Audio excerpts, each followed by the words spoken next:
Hello guys, for today's video, aayusin na natin tong kwarto ni Bunso. Dahil nga binata na siya, nagpaparamdam na siya sa amin na gusto na niyang umiwalay ng kwarto. Naku, wala na talagang baby si Commander. Malaki na talaga si baby Bunso. Pero wag kang mag-alala, Commander. Gagawa na lang tayo ng panibagong baby. Wag ka lang maingay ha. Halos konti lang naman tong papalitan dito at lilinisin sa kwarto ng aming Bunso dahil malinis na at kompleto na rin halos. Kung mapapansin nyo guys dito yung vlog ko nung nakaraan itong cabinet ng aking Bunso, diba? Naayos ko na yan. Sa mga di pa nakakapanood nung ginawa ko dito sa cabinet ng aming Bunso, panoorin nyo na lang po. Latest naman po yung video nyo. Punta ka lang sa aking Facebook page. Pagkatapos mga kabaps, itong bed frame na nakikita nyo, tatanggalin ko yan dito at aalis ko. Ilalagay ko yan sa kwarto namin ng misis. Tapos papalitan namin ng bagong bed dito sa kwarto ni Bunso. Ang gusto niya kasi yung loop bed style. Yung higaan niya nasa taas. Tapos yung sa baba niya, parang lalagyan niya ng mga gaming set ng mga computer. Mahilig kasi sa mga gaming itong anak ko, online games.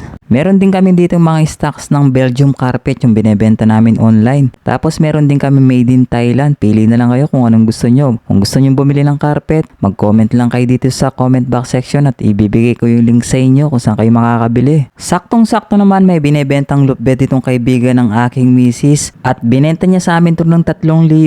Ang sabi niya kasi yung anak niya nag-asawa na kaya hindi na niya kailangan ito. Pang single lang kasi to. Nung na-check na nga namin mukhang bago pa talaga to kaya binili na namin agad at matibay pa yung mga bakal niya, ang kakapal pa. At hindi na nga hassle sa amin yung pagpapagawa ng ganitong klase ng loop bed ngayon kasi automatic meron na kami nakita at gawa na, i-assemble na lang. Tignan nyo naman kung gaano kakapal yung mga bakal. Ang pinaka nagustuhan ko pa dito mga kabaps, itong kanyang parang table sa ilalim. Tignan nyo naman kung gaano kakapal at katibay ito guys. Yung nakikita nyong kulay puti na pang table niya, gawa siya sa tiles. Pinagdugtong-dugtong yung tiles. Kaya hindi na kami lugi dito sa 3,000 nabili namin. Sa ngayon, ang alam ko, nasa 6,000 to 8,000 ng mga ganitong klase ng loop bed. So, inumpisahan ko na nga itong pagtatanggal muna sa mga naka-stock dito ng mga carpet at mga divider para malinis ko na itong buong kwarto. At kung bago ka pa lang dito sa aking Facebook page, huwag mo nang kalimutang i-follow yung aking Facebook page para lagi kang updated sa aking mga mini vlog. At huwag mo na rin kalimutang i-subscribe ako sa aking YouTube channel. At para naman sa mga followers ko, huwag mo naman kalimutang i-like and share ang mga videos ko ha. Dito guys, tinawag ko na yung bilas ko para tulungan akong magtanggal nitong bed frame at papalitan na nga namin ng bago. Naku, tuwang-tuwa na si misis nito at meron na kaming bed frame sa kwarto namin. Akuha na naman magtumbling kaninin, nanay pa mo ang katibay ni. Pagkatapos nga na matanggal lahat yung nandito sa loob ng kwarto, ilalagay na namin tong loop bed na binili namin sa kaibigan ng aming misis. At dahil nga mabigat at makakapal tong mga bakal na to, kailangan na magtulong-tulong dito. Kaya tinawag ko na yung misis ko tsaka yung kapatid niya para tulungan kami dito. Hindi rin pala basta-basta tong table ng loop bed na to. Sobrang bigat din pala. Lalo na tiles yung nilagay nila dito. At ang isa sa mga excited dito sa ginagawa namin itong aming Bunso. Gusto na niya agad makita yung kakalabasan ng itsura ng kwarto niya. Next naming inassemble dito yung bed frame niya sa taas. Kailangan din namin hawakan at buhatin yung magkabilang gilid niya para mailagay yung mga tornilyo muna. At habang busy nga kami dito sa paglalagay ng bed frame, itong bata dito, nanggugulo na naman no, ang kulit niya. Next naman namin nilagay itong Korean blinds na bigay naman ng ate ko. Matagal na nga niya itong binigay sa amin at ngayon lang namin magagamit. At ang naging problema namin dito, nawawala yung mga hook ng Korean blinds na bigay ng ate ko. Kaya ang ginawa namin, nag-order na lang kami sa TikTok ng mga